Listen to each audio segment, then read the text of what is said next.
Como ser um sacrifício vivo. Segunda parte. Atos 25. Comentário de Mari Persona. Nós temos muitas minas que o Senhor nos dá, né? Nós temos saúde, nós temos bens, nós temos a nossa inteligência, nosso corpo, nossa mobilidade, tantas coisas que o Senhor coloca nas nossas mãos, né? E Ele fala para nós: negociai até que eu venha. Como negociai? Multiplica isso. Multiplica isso. Mas para nós mesmos, não.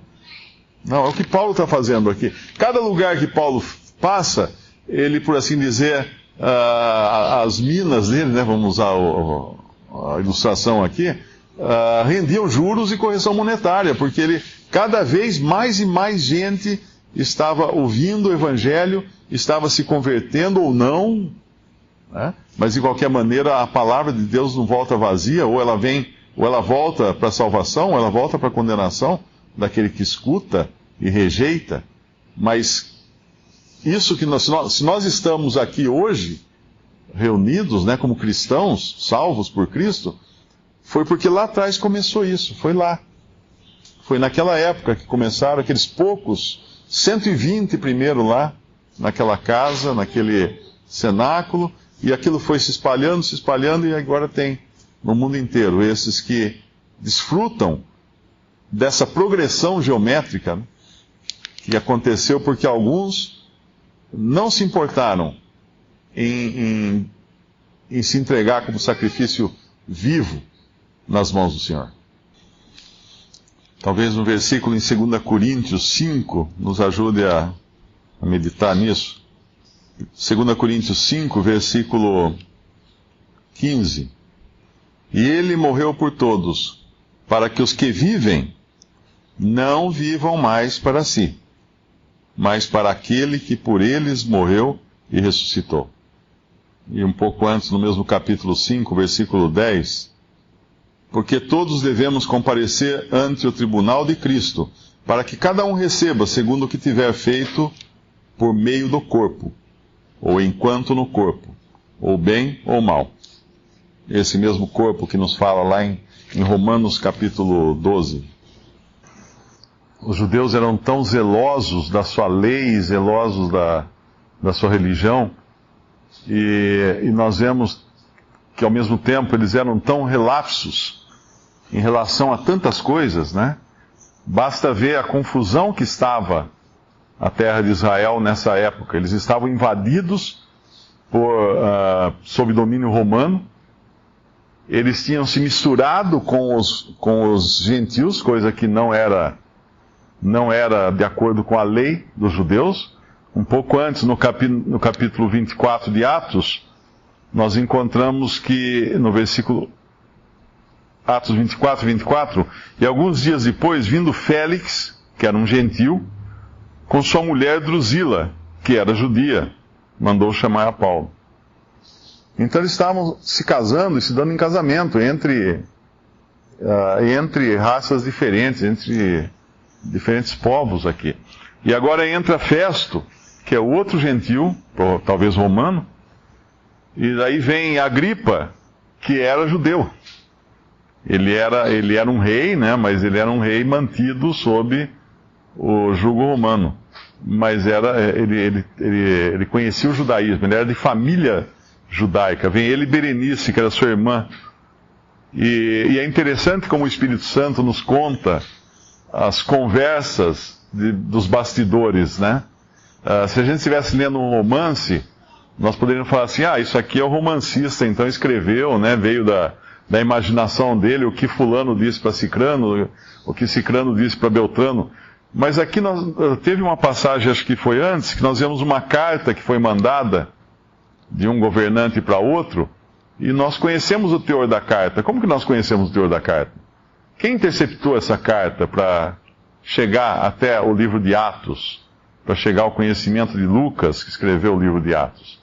E agora nós vemos a conversa, no versículo 14 em diante, Festo conversando com Agripa.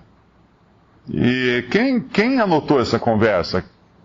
Como essa conversa foi parar nas mãos de Lucas, o autor do livro de Atos? E tantas coisas nós encontramos na Bíblia que são sobrenaturais, né? Porque, por exemplo, que eles estavam preparando, armando ciladas no versículo 3, os judeus estavam armando ciladas. Paulo está preso. Como é que Paulo estava sabendo que estava armando ciladas? Como é que mais alguém... Então o Espírito Santo, ele revela até os sentimentos das pessoas. Às vezes nós lemos que fulano sentiu tal coisa, ou querendo tal coisa, fez assim, fez assado. Como que o escritor, o que colocou no papel essas palavras, sabia disso? Pela inspiração divina. Tudo que é feito, Deus vê.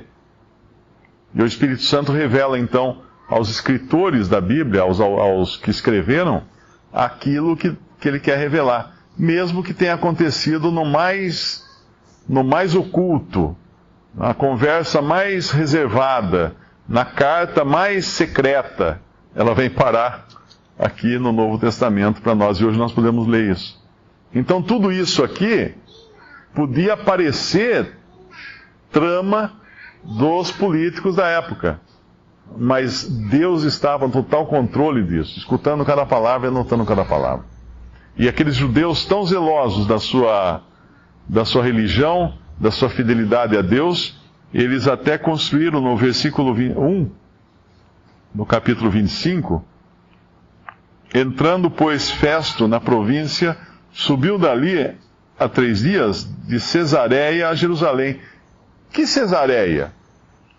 Como uma cidade na terra de Israel tinha o nome de César, porque o rei Herodes mandou construir essa cidade para dar de presente para César, para dedicá-la a César. Era uma cidade dedicada a César, que era o imperador romano, que dentro da religião romana era considerado um deus. Então essa era a bagunça que estava no judaísmo da época.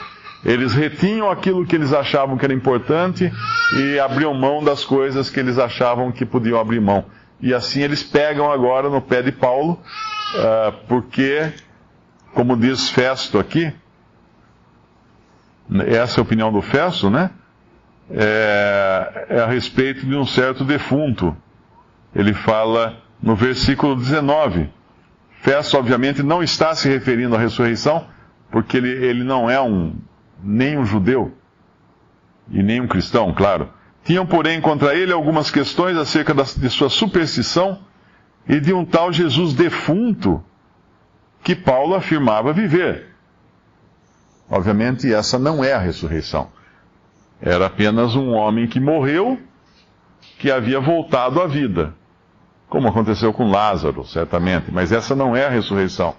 A doutrina da ressurreição vai muito além disso, e é claro, um gentil romano não saberia descrever o que é. Qual era a acusação contra Paulo? Talvez um salmo caiba aqui, inclusive conectado a isso que o irmão falou, o Salmo 2. Por que se amotinam as gentes e os povos imaginam coisas vãs? Os reis da terra se levantam e os príncipes juntos se mancomunam contra o Senhor e contra o seu ungido, dizendo: rompamos as suas ataduras e sacudamos de nós as suas cordas. Aquele que habita nos céus se rirá. O Senhor zombará deles. Então lhes falará na sua ira, e no seu furor os confundirá. Eu, porém, ungi o meu rei sobre o meu santo monte de Sião. O Senhor, recitarei o decreto. O Senhor me disse: tu és meu filho, e eu hoje te gerei. Pede-me, e eu te darei as nações por herança, e os fins da terra por tua possessão. Tu os esmigalharás com uma vara de ferro, tu os despedaçarás como a um vaso de oleiro.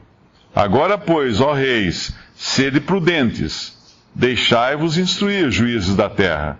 Servi ao Senhor com temor, e alegrai-vos com tremor. Beijai o filho, para que se não ire, e pereçais no caminho, quando em breve se inflamar a sua ira, e bem-aventurados todos os que nele confiam. eu creio que existe uma pressão, pode, não sei, supondo aqui, né? Uma pressão sobrenatural sobre esses reis aqui, para dedicarem tanto tempo e tanta atenção a Paulo. Era como se o Espírito de Deus estivesse soprando para eles: agora, pois, ó reis, sede prudentes, deixai-vos instruir, juízes da terra. Aliás, tem uma passagem que fala isso, né? Uma que sonha quando o Senhor vai ser condenado, a esposa de Pilatos, né? Que sonhou para ele não se envolver com aquele homem.